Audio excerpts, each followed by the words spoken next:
condition. Please consult your physician, psychiatrist, or psychotherapist for personal matters.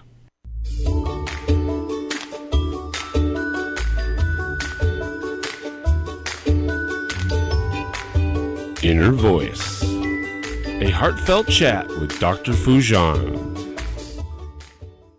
Hello, everyone. Welcome to the Inner Voice Show. I'm Dr. Foojan Zain. I'm a psychotherapist, author, and the originator of the Awareness Integration Theory. And hello to Sean, our director at the studio.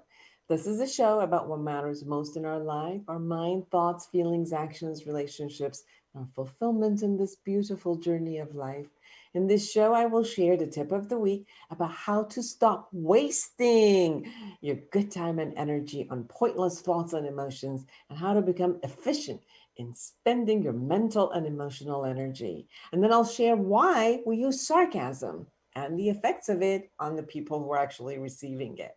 Then I'll bring you Maryanne O'Hara, the author of the novel Cascade, the Boston Globe Book Club's inaugural pick of finals for the Massachusetts Book Award and the People Book of the Week. But today, we're talking about her latest book, Little Matches, a Memoir of Grief and Light, which is based on the 9 Lives Notes blog that she kept while her daughter, Caitlin, waited for a lung transplant. An amazing conversation, heartfelt conversation. So here it is, the tip of the week.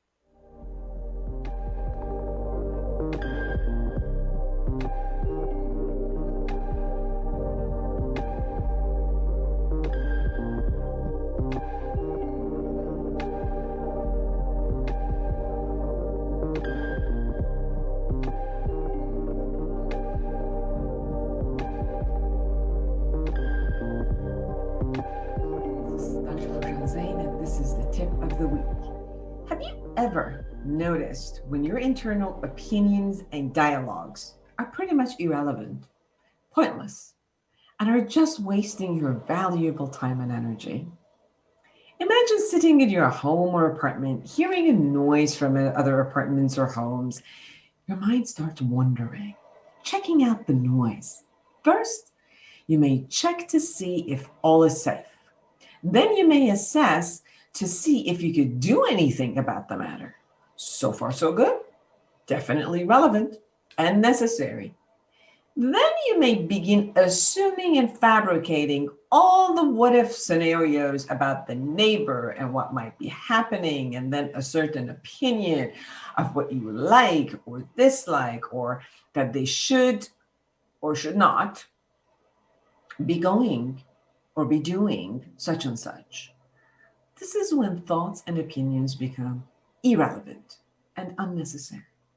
Although as human beings, you're wired to constantly evaluate and have thoughts and opinions about all stimulus that enters your world, it is important to be efficient about the time and energy you spend on thoughts, emotions, and behaviors. Someone who's upset about their coworker's way of relating to her children, although the coworker's life has no bearing on this person's life.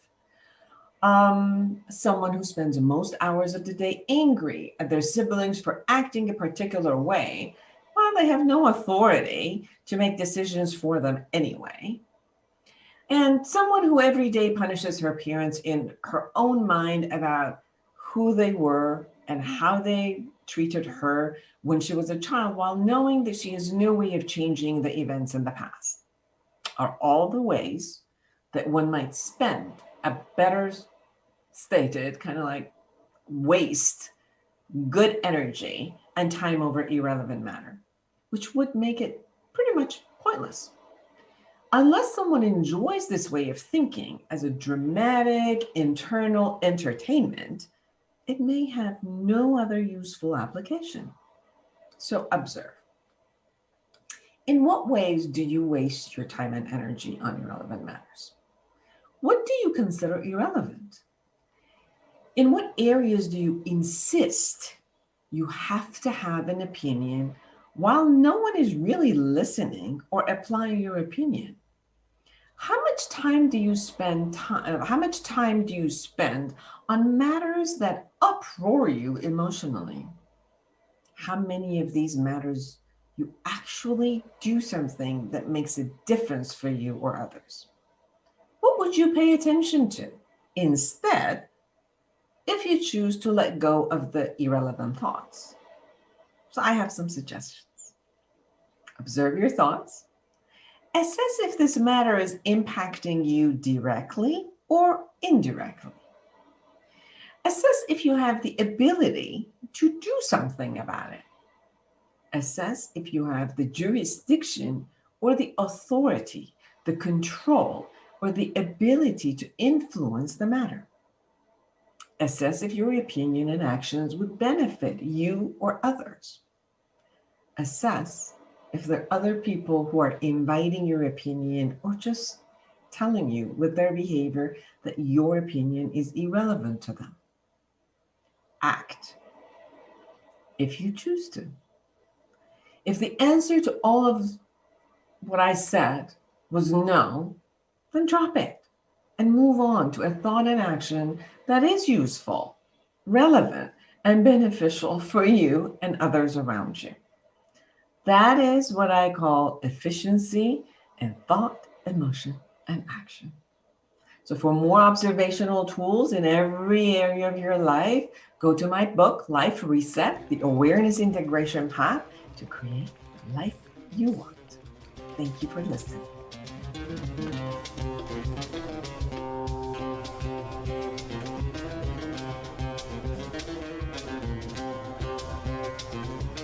Here's Dr. Foojan Zain again. In the Ask Me segment, I have been asked to talk about why people use sarcasm when they can actually talk straight.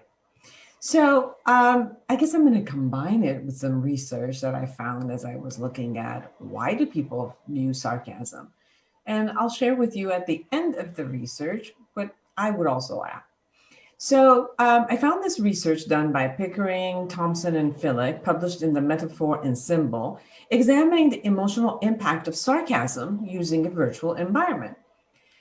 Irony is used around 8% of conversational turn between friends, making it a common form of non-literal language. Verbal irony describes a situation in which an individual makes a statement that means the opposite of what they say. Sarcastic irony, it is commonly believed to differ from general irony in that the statement or attitude conveyed tends to be one of ridicule, directed toward a specific individual. This can either be through uttering a positive statement to imply something negative, like a sarcastic criticism, or uttering a negative statement to imply something positive, sarcastic compliment. For example, if someone performed poorly in a test, a sarcastic response may be, "Wow, you're so smart," a sarcastic criticism. Or alternatively, if they perform exceptionally well, a sarcastic individual might say, "Wow, you did terribly." It's like a sarcastic compliment. Although ironic criticism is more common than ironic praise, ironic compliments do nonetheless still occur. It is interesting to note that some researchers may argue that sarcastic compliments do not exist as they do easily fit with the definition of sarcasm. However, even though a sarcastic compliment would intend to praise, there may still be an additional element of implied criticism that is not present in a literal compliment, as sarcasm tends to be delivered in a more mocking manner. Since verbal irony and therefore sarcasm often involve stating the opposite of what is meant, the words used are unlikely to resemble the speaker's intended meaning. Consequently, irony and sarcasm can be fairly ambiguous and may result in processing difficulty. For example, resulting in disruption to eye movements during reading of an ironic comment. In addition to potentially resulting in processing difficulty, misinterpretation of a sarcastic comment can result in failed communication. Why then Is sarcasm commonly used as opposed to generally more straightforward and comprehensible literal alternative? It seems likely that non-literal comments entails different discourse goals that would not be achieved through the use of literal statements. In order to justify the decision to use non-literal language, such as sarcasm, the additional information gained from the chosen expression of speech must overshadow the possibility for interpretation of the intended meaning. Experimental research into the additional goals achieved through the use of sarcasm have suggested a range of social and emotional functions. For example, to be polite, to save face, to identify with the in-group, to mock, and to harshly criticize. One particular goal that has often been associated with the use of sarcasm is also to be humorous. Ironic comments were perceived as more humorous than their literal alternatives. Although sarcasm was perceived to be negative, it was also rated as more humorous. In an attempt to explain the effect of humor, the disparity between what the speaker intends and what the speaker actually says inevitably creates tension. And this tension, together with the surprise of hearing a comment that is the opposite of what is expected, results in the comment being perceived as humorous. Thus, sarcasm may be used to influence the emotional impact a comment has on the recipient compared to the literal alternative. However, there's a disagreement regarding whether this effect is to mute or instead enhance the positive or negative nature of the statement. Sarcasm is used to attenuate the condemnation or praise in a message relative to the literal direct alternative. This is based on the idea that when a person first hears a sarcasm statement, they must initially process the literal meaning to some degree, which then taints the intended meaning. For example, using the negative term awful to sarcastically compliment an individual would taint the comment with a negative literal meaning of awful, thus making it appear less positive than the positive literal alternative to say great. Likewise, using the positive term great to sarcastically criticize someone would taint the comment with the positive literal meaning of great to appear less negative than the negative literal alternative awful. And the result of this research actually showed that ratings of the perceived emotional impact of feedback were influenced by literally, specifically literal compliments were rated as more positive than sarcastic compliments, and literal criticisms as more negative than sarcastic criticism. The same pattern of effect was observed when participants considered the perceived intent of the speaker. The part that I also like to add to the research is actually that a lot of times when people are angry or they're not in a good mood or their way of thinking and being is kind of non-loving, sarcasm shows up, which they will put something that they're edgy about or agitated about or they're criticizing. They put it into a humorous level where it's funny, so it kind of calms it down and it doesn't become a confrontive aspect, so that the confrontation softens up and it becomes more like a carefrontive versus confrontive.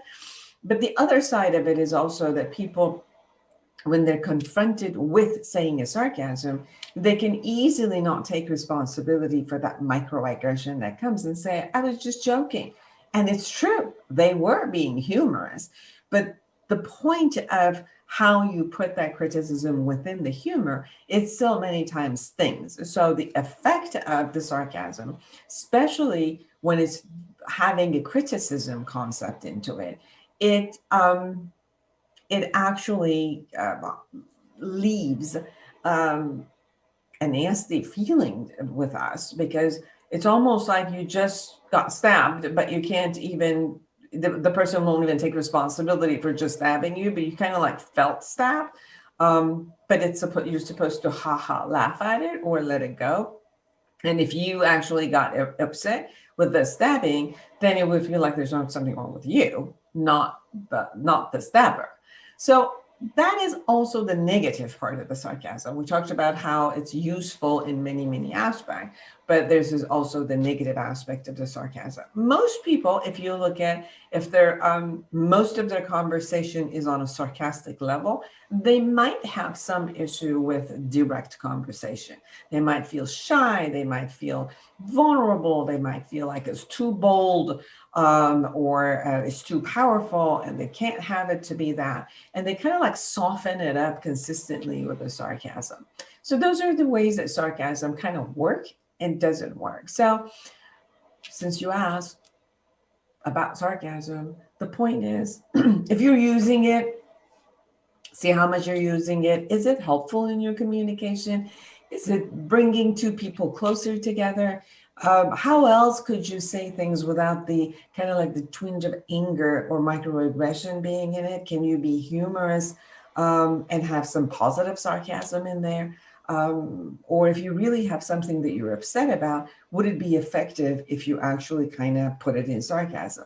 Sometimes we look at sarcasm as kind of like a passive aggressive way of sharing things, so that if you don't like something and you don't want to put it out there straight, you kind of like soften it up with that. Again, it's going to hurt anyway. The positive sarcasm, like, you're actually giving a compliment to someone, but you bring it into like a negative thing. Try sometimes to also just say the positive without having to bring any negativity in it, because sometimes even that shows you're angry and your anger is showing up. Your anger is leaking everywhere. So use it appropriately. Use it in a way that is intended, and use it in a way that'll bring people together versus take them apart. Thank you for listening.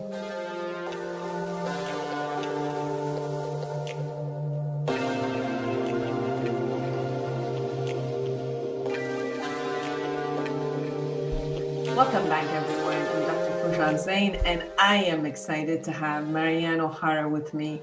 She's the author of the novel Cascade, the Boston Globe Book Club's inaugural pick, a finalist for the Massachusetts Book Award, and a People Book of the Week. The former associate fiction editor of the Plowshare, she has taught creative writing, something I need, at Emerson College and Clark University. Maryanne is a Reiki master. Yay! I love it. We're going to talk about that a bit. And was recently certified by the University of Vermont's Lerner College of Medicine as an end-of-life doula, so that she might better speak to the state of end-of-life care in our culture. We will be talking about her latest book, Little Matches, which is based on 9 lives notes blog she kept while her daughter, Caitlin, waited for a lung transplant. Welcome to the show. Thank you so much. So happy to be here. So I know that you have gone through a lot, and you share about your experience, about your daughter's experience, but more than anything, the person who is beside someone who's going through their own journey. Seems like people who are around that person also go through their own journey, and sometimes there's a survival conversations that happens. There's a purpose conversation that happens, and sometimes guilt conversations that happen. And this transitioning part, it's interesting, Maryanne, because it's some people are very afraid of it. Some people's own mortality shows up. Some people go question their purpose in life, and some people become very spiritual. And for each person has its own way of being. And I think that in this book, you have not only shared for yourself, but you bring amazing questions where people can ponder on and look at what's going on. So thank you for doing that. Thank you. And I know that this book must have been very healing for you, and hopefully healing and eye-opening for others. So can you first share a little bit about your daughter and the journey that you went through for writing the book? Of course. Caitlin was diagnosed with cystic fibrosis, a genetic lung disease, when she was age 2. So her whole growing up years, we lived with basically chronic uncertainty. But she also was able to live a pretty normal life. Cystic fibrosis is a progressive disease, and it doesn't always destroy lung tissue that quickly. And in her case, it did not. She didn't really start to decline until she was in her 20s. And in her 20s, she really did start to have a really poor lung function. Yet she was living such a normal life. She was fiery, she was spirited, she lived independently, she traveled, she did everything she could until finally it was the straw that broke the camel's back and she needed a lung transplant. And we ended up having to wait 2.5 years, and that's a whole other conversation. But it took its toll. We did always have hope that it would happen and it would work, but it came a little too late for her. And she passed 2 days after the transplant, basically from a brain bleed.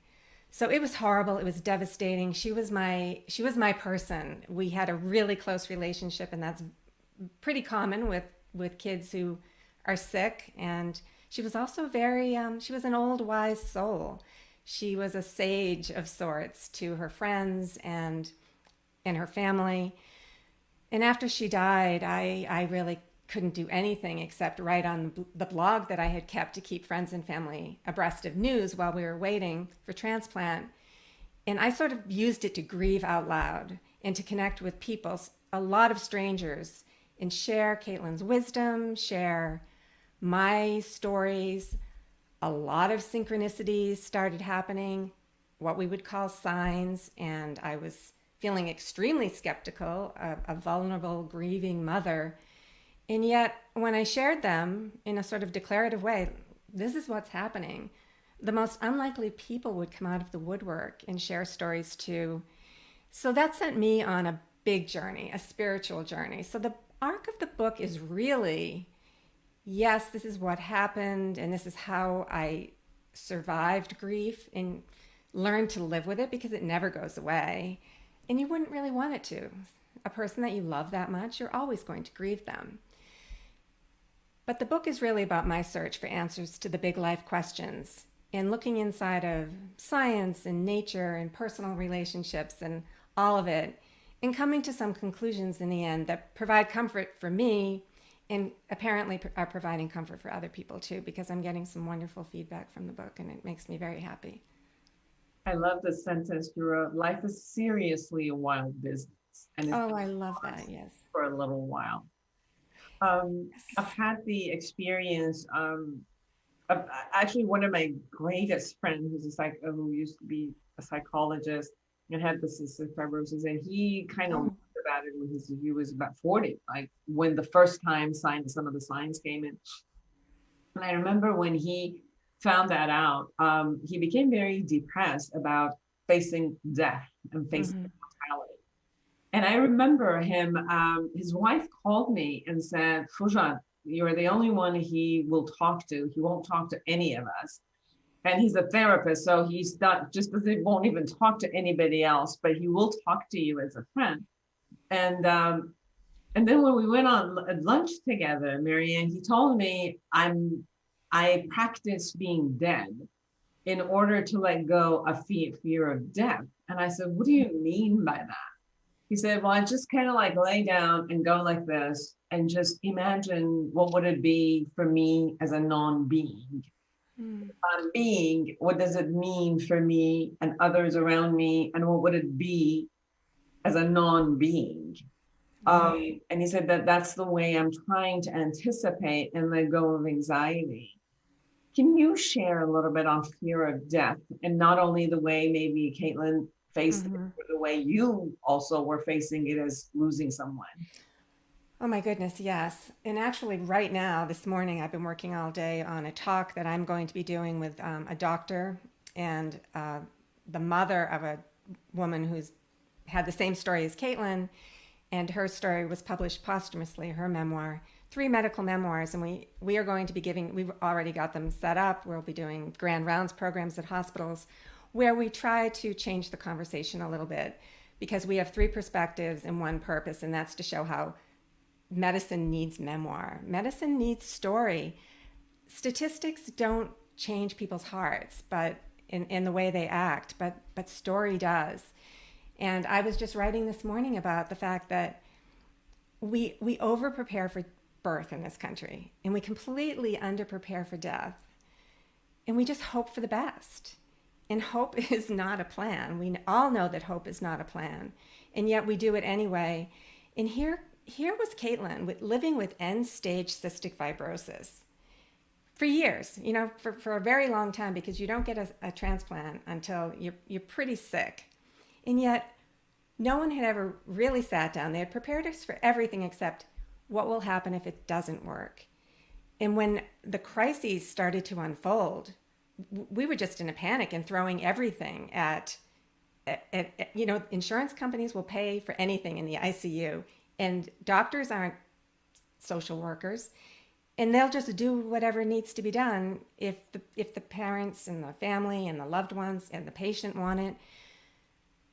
So we didn't even have the presence of mind at the end, and Caitlin had never really considered what would happen. And looking back, if she had known what had happened to her in that ICU, I think she would have preferred a good death. And there is such a thing as a good death. And that's why I did the end of life doula training, because I wanted to be able to do hospice volunteering. First of all, I've always been a volunteer, and I feel like I'm really ready for hospice as soon as COVID lets me do it. And also because I just wanted to speak to that. And I want to speak to young medical students and say, if you guys don't prepare people, who will? And I think that my line is that palliative care should begin with the diagnosis regardless of prognosis. And that means way back in the beginning, when the worst case scenario is so far out or unlikely, and it may never happen, but if you prepare, and this applies to anything, but if you plan for the worst case scenario, it just relieves a lot of anxiety. And it sounds like that's what your friend did, because anxiety is a horrible thing to live with.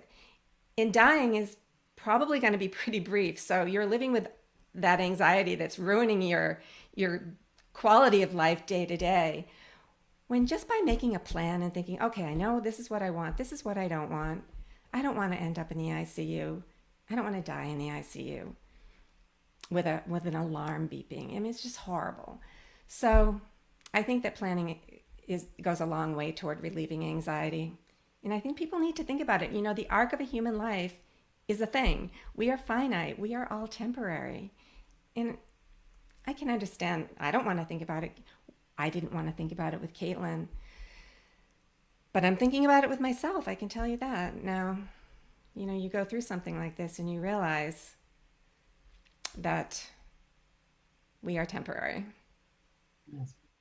I remember working with many, I still do, work with many cancer patients where they obviously, are facing, the ones who are in the fourth stage, that they're facing in their family systems and facing what's there. And I think that there's always this hope that something shows up and then it all goes away. But then, there's a different way of looking at it also, which is, even if it doesn't happen this time, it will sure happen someday. It's Right. not one of those things we can run away from. Unfortunately, no. The illness we could get healed from, but dying we're not going to get away from. So at one point we have to face this, and it's one of the hardest things that people go through. I was talking to an oncologist actually yesterday, and we're talking about palliative care because he's one of the people who got trained for palliative care, and he was saying that only still some states have it and other states don't have it. And in one of the states that they don't have this, he had known a person who their elder mother was constantly asking the son just to, come on, please, please, please just end this for me, because I'm so done with this. And the pressure that was on the son to do this in order to love his mother, he supported her. and then went through all of this guilt about what did I do? Like you listen and you go through, but then what did I do? And it was part of our conversation, just the same thing you're saying, like if it's not talked about, if it's not put in a plan, if it's not put in a system that it works for everyone, people do things, then at one point, then they get really, really emotionally traumatized about it. But if it was planned, if it was, in a state that was legal, if it was, if, then maybe both the mother and the son would be living and dying graciously, Right. versus going through the pain and then the trauma of the pain. So it is so important for this type of planning. I think people have gotten more used to financial planning about it, but not necessarily an emotional planning about it. Right. The emotional planning, that's key for Can you sure. share a little bit about that? Right. And again, for people who are healthy and don't really have to think about dying, it's kind of hard to get them to think about it. I can understand that. But I think after this last year with COVID and seeing how, Mother Nature showed us that we really don't have any control, I think a lot more people are in a different frame of mind. I'm certainly seeing that. And what I really tried to do with Little Matches was not write my tale of misery, not really focus on my story. I knew that it needed to be universal in that it could apply to anyone going through any kind of hard loss. And how do you cope with hard loss? What do you do when the worst happens, regardless of what it is? Usually it's loss of a loved one. But what do you do when you say, what's next? What now? How do I go on living? Is life meaningful? Does my existence serve any purpose? Those are the kinds of questions that most of us do come to ask. And I always had, but in a ruminating sort of way. After losing Caitlin, answers became so necessary. And I needed to go on my own journey, and I take the reader along with me. And I loved the way People magazine talked about the book. They said it was bracingly honest and deeply comforting. And that made me really happy because that is exactly what it is. And I was just talking to someone today who said, the directness is just so great. It makes me, you're speaking for the way I always felt. And you're showing me I'm not alone. And I love that because that is what I wanted to do. And I also wanted to comfort and inspire people. I really want people to really think about what really matters at the end of the day. And that is something Caitlin did do. And, being young, growing up with an illness her entire life, most kids like that are old souls. And she was. And she gave a lot of thought to questions of meaning and purpose and what you leave behind. But she didn't want to die, for sure. But she did confess to her best friend the last summer of her life that she feared that she had been put on this earth to teach others lessons. And her friend, who was bizarrely going through her own breast cancer diagnosis at age 32, was devastated and said, no, don't say that. But, was it a premonition? Who knows? And her friend has gone on to create an incredible community health center in Africa in Caitlin's name. Yeah. So what is your experience as far as the answers to these questions? Obviously, the answers you share are your own answers, but then these answers also open up those questions for other people. Right. About nature of life, purpose of life, what dying might feel like, what might be waiting for death feel like, or waiting for ceasing to exist feel like. Mm-hmm. There's a lot to it. There are many answers to that question, and I do explore all that in the book. I used to consider, I've had an open mind for a long time about consciousness enduring after death. Some of the University of Virginia reincarnation research that has gone on for decades is quite remarkable and dry. It's very dry and boring, but it's quite convincing. But after losing Caitlin, it all felt like wishful thinking. So I was even harder on myself when I went off looking for answers. But I really didn't know how I could continue to exist without her. She's my only child. I loved her more than anyone, and I love my husband, but my daughter was my sidekick. And it's been really hard living without her. But I was very I went through and just said, okay, I'm going to read the science books, and I'm going to brace myself for the fact that science can pretty much prove that we die. Consciousness can in no way endure after death. And that information isn't out there. Science calls consciousness the hard problem. No one can explain consciousness.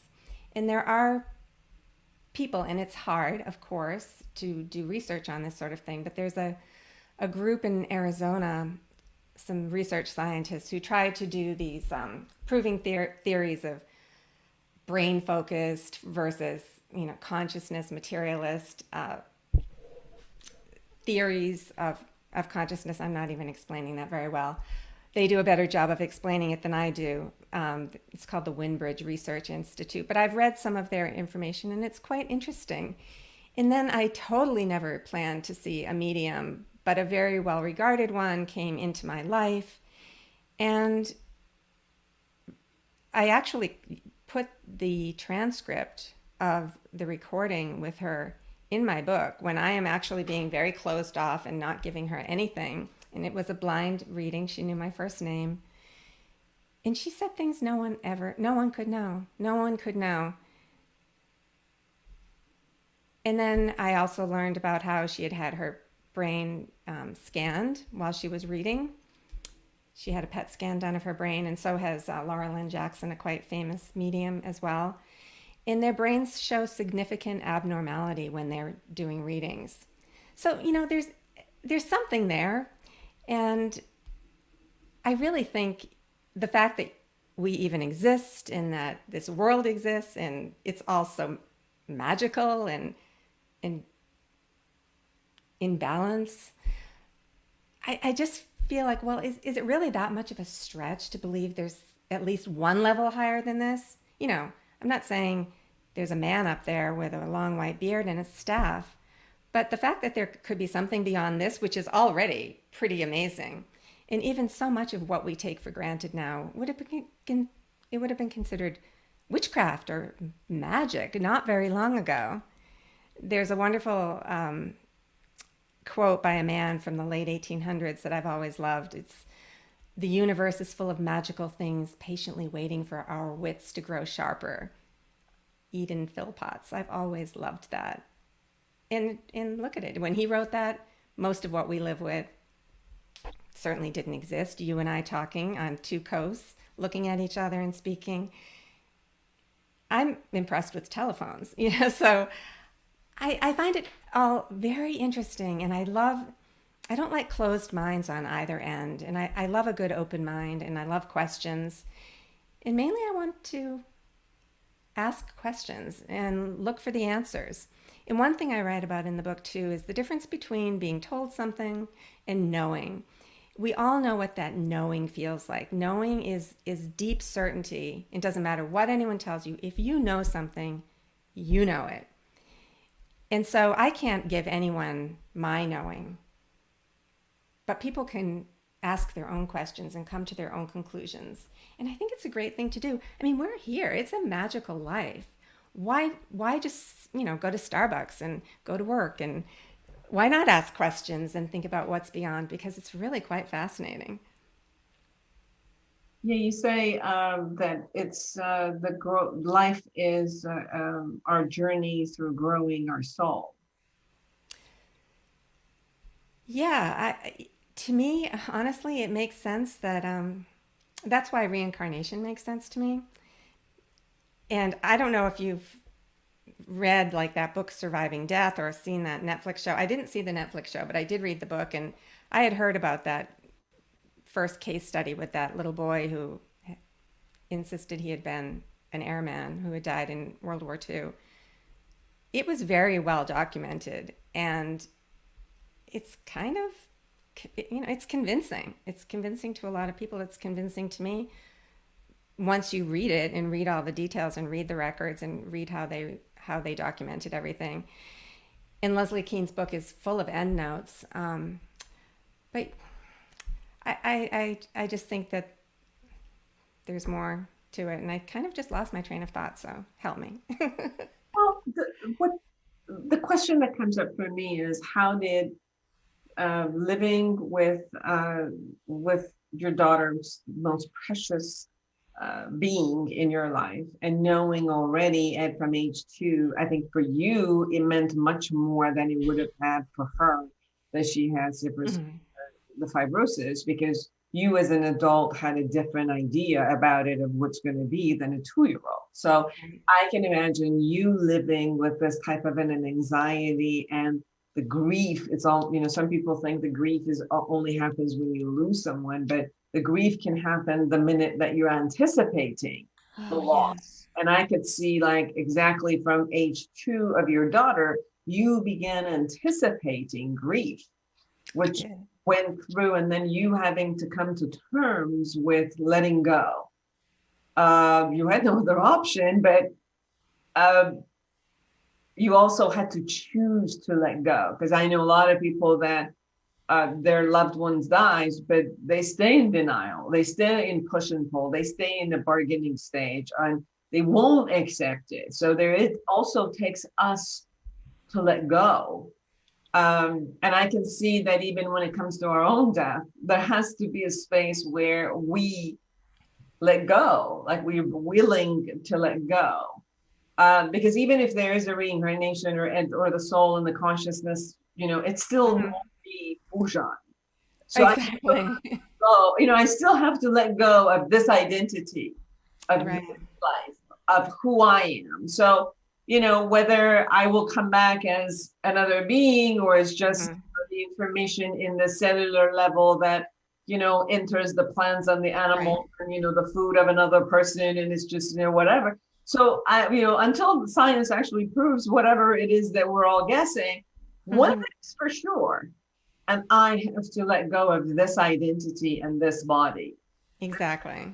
That grief has its own process, and I can see that you choosing to become, the end of life doula, and having not only had to experience your own grief, but now working with people who have to let go of their own body and identity, and then have to work with the family also to do that, to let go of this body and that identity and that person's, kind of like the person in their life. Like you said, Caitlin was my psychic. Like, her not being here, the missing was in a lot of spaces every day.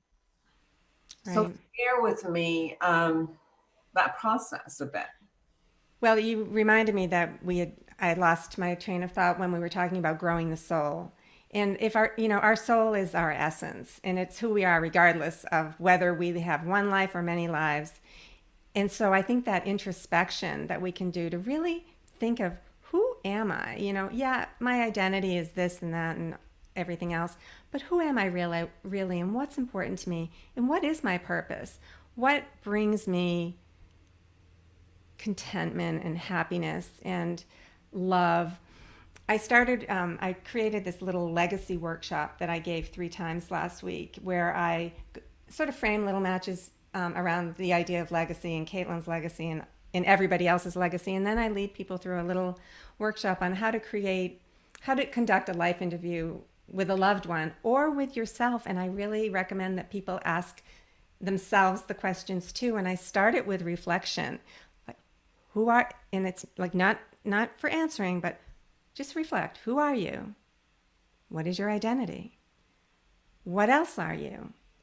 And then going into the questions that can help you sort of think about your life philosophy and your purpose, and can make your day better. I can tell you that Caitlin's friends are remarkable in that she actually was the kind of person who had like 6 different people say, Caitlin is my best friend.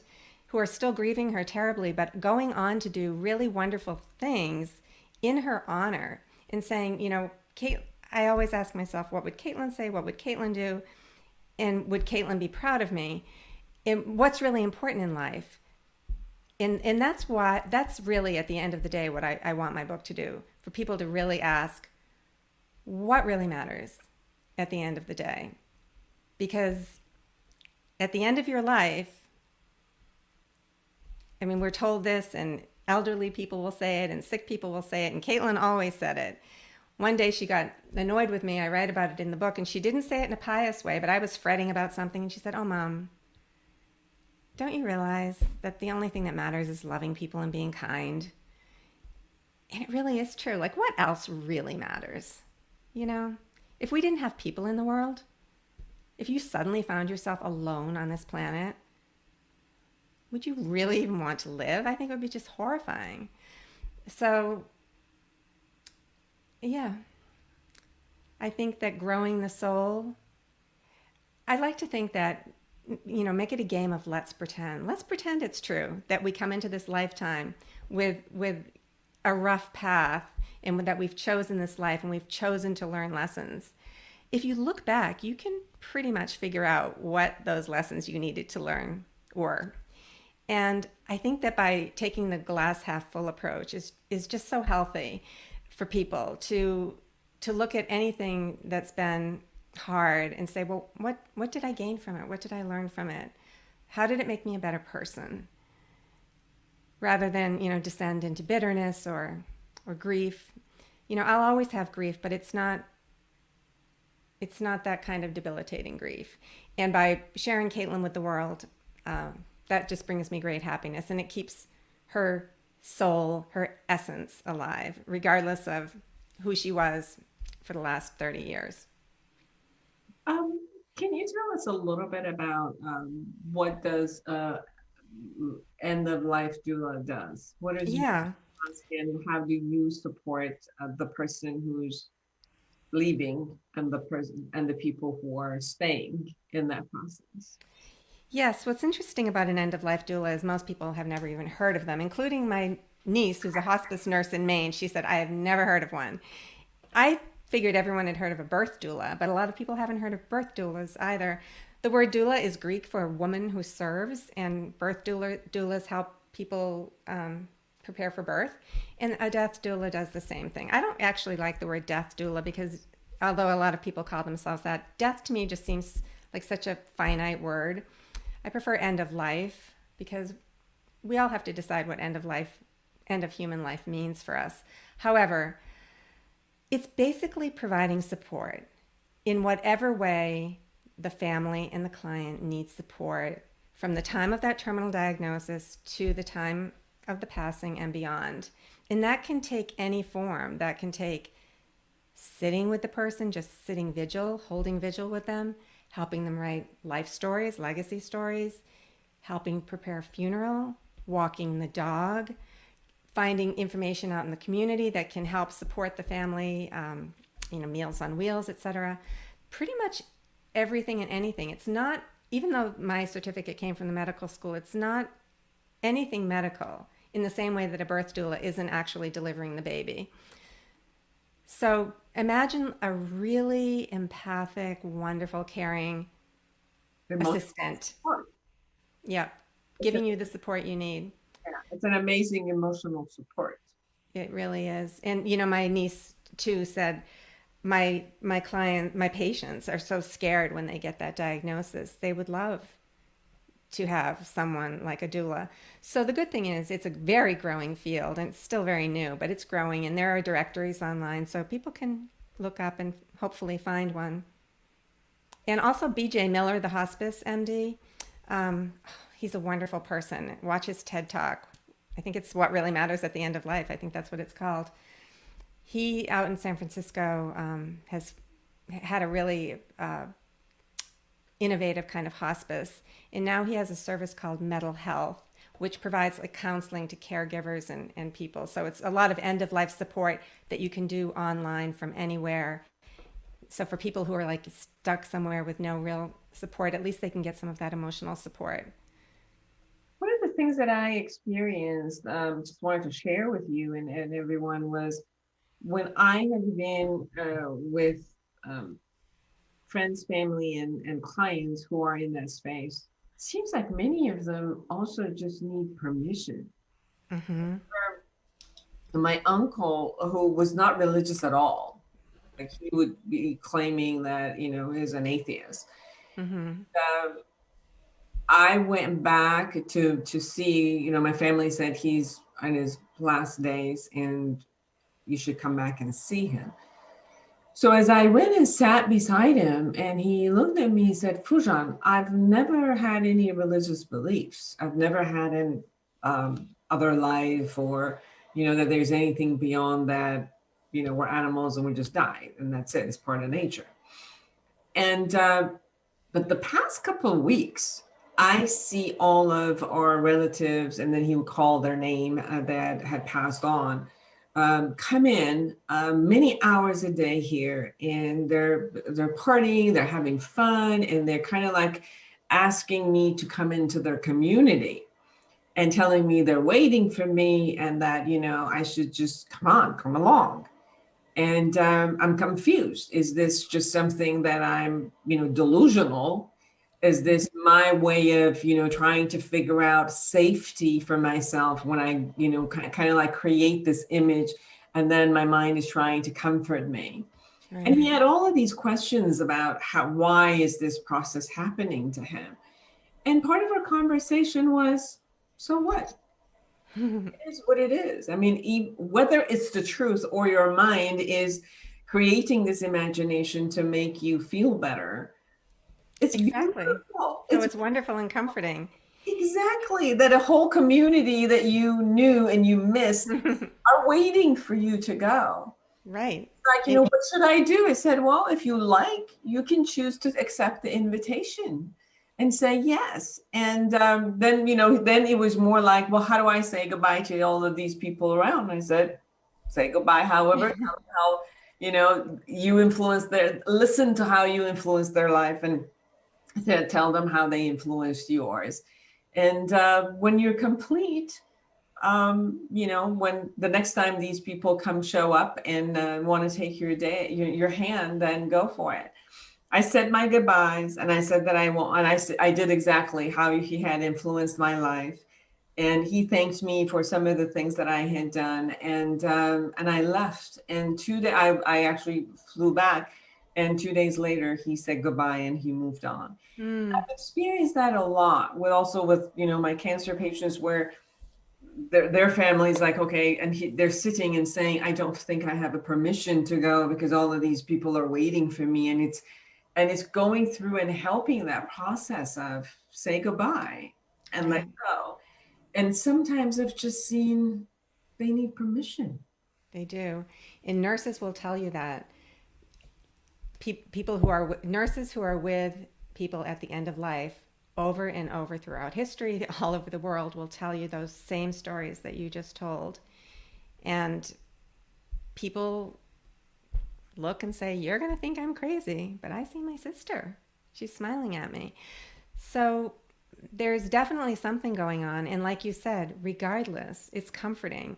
And I think it is important to let people know. Like, my daughter was unconscious at the end, and in the morning of the day we pulled life support, I was saying, please don't go, please don't go, please don't go. And once it was clear that she needed to go, I said, I didn't know how bad it was when I said that. Of course it's okay to go. And one of the things that medium said to me was, she wants to bring me back to her passing. She's acknowledging you on the left side of her and telling her that it's okay to go. And I thought, well, nobody could make that up. And that was just part of it. So I don't know. I don't have all the answers, but it is very comforting and wonderful, and gives you a lot to think about.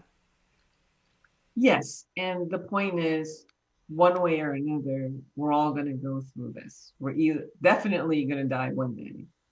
We might have to sit through someone we love who they died, and Yes. we all have to face death. So I think that your book is a great book, which whomever, wherever of this stage they are, they can definitely ask those questions and come up with their own answer. So in 1 minute, is there anything we haven't touched upon, and Maryanne, Oh my goodness. I really want people to know? Well, I do want people to know that this book might seem like a book about grief, and it is, but grief seeks light. Grief and light are all points on the spectrum of love. I truly believe that. And the book is, I love that people are saying they stay up all night reading it and they can't put it down.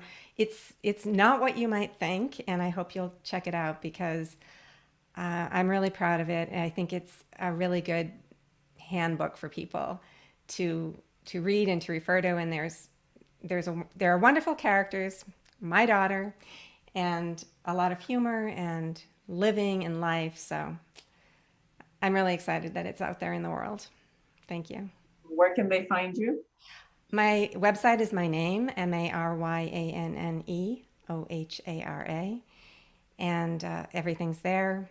The book is out. I recorded the audiobook, and it's out in all forums, and I'm on Instagram. That's my favorite. I like photographs. So Beautiful.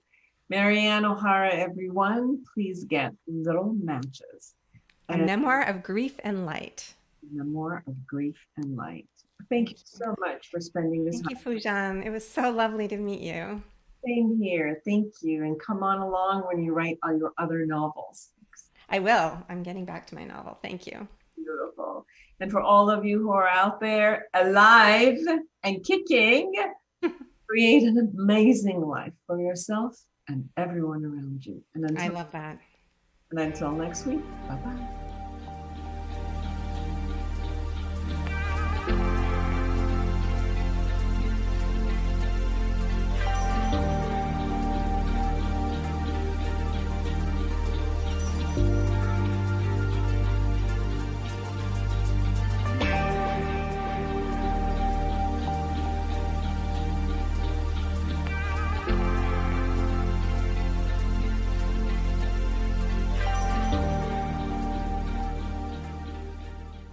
The Inner Voice Show is a dialogue between the host and the listeners about their relationships. This show is not an attempt to assess, diagnose, or treat any mental health or illness condition. Please consult your physician, psychiatrist, or psychotherapist for personal matters.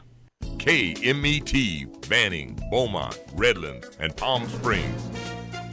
From ABC News, I'm Daria Albinger. Do not come. That message from Vice President Harris to migrants who are considering making the dangerous trip to the U.S. Working together to improve conditions for the people of Guatemala and cracking down on corruption. The president and I discussed the importance of anti-corruption.